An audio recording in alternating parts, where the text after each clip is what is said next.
In the run-up to the EU referendum here in the UK, it's a major story driving the headlines and the financial markets.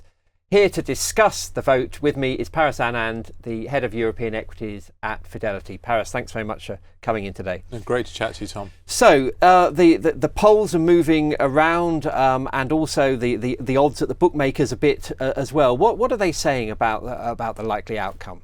So I think the polls suggest it's quite a finely balanced debate, but the bookmakers are giving you a very different picture. So the bookmakers are really giving the odds of leave at about sort of 20 to 25%, whereas the polls at the aggregate level are looking at more like a sort of 50-50.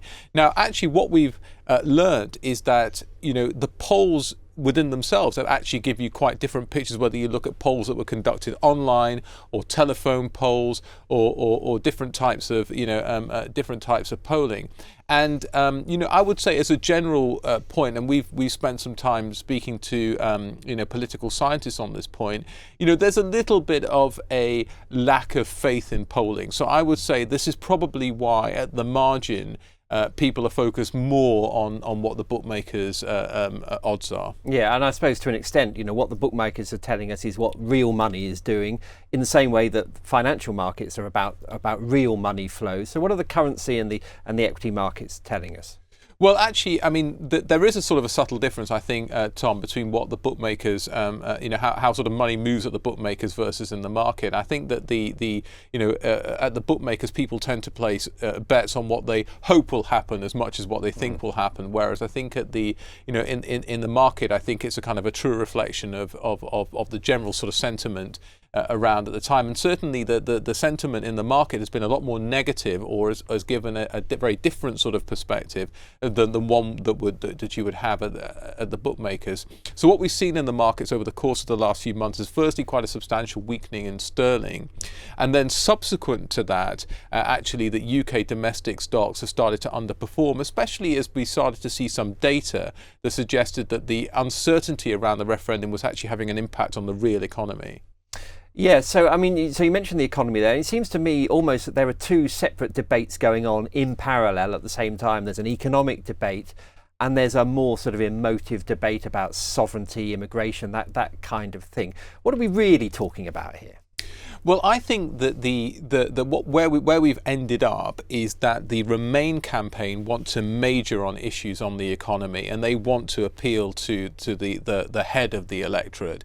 And I think that the Leave campaign have recognised that this is just a very difficult argument for them to win. There's just too much uncertainty out there. So they're really majoring on issues of kind of sovereignty and immigration and trying to appeal to the heart as a thing to sort of galvanise the electorate towards leaving the EU.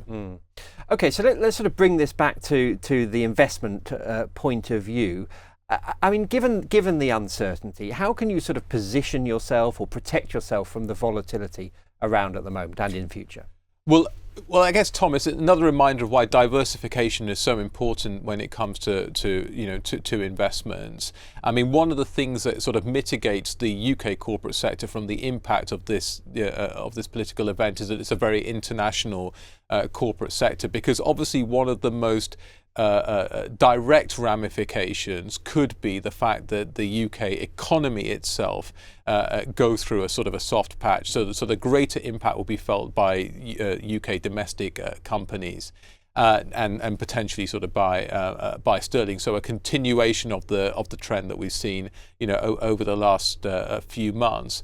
But the good thing to remember is that companies are adaptive, and that over time that this will represent a kind of a political event, but the UK corporate sector will continue to do well over the long term.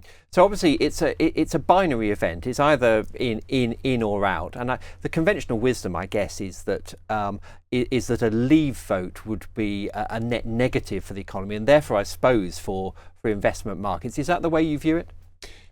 So I think that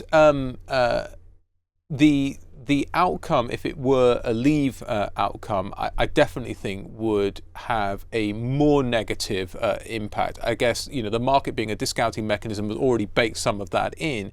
But I would say that from a sentiment perspective, it would augment this atmosphere of uncertainty. People might ask themselves, okay, what does this mean for kind of Europe more generally, even if I move beyond the UK? And of course, Europe being the UK's biggest trading partner would then, that would have a further impact in terms of the UK corporate sector.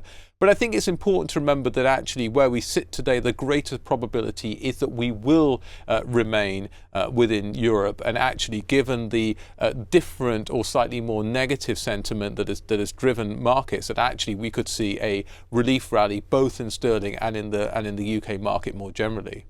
Paras, thanks very much indeed for your thoughts. Not at all, Tom.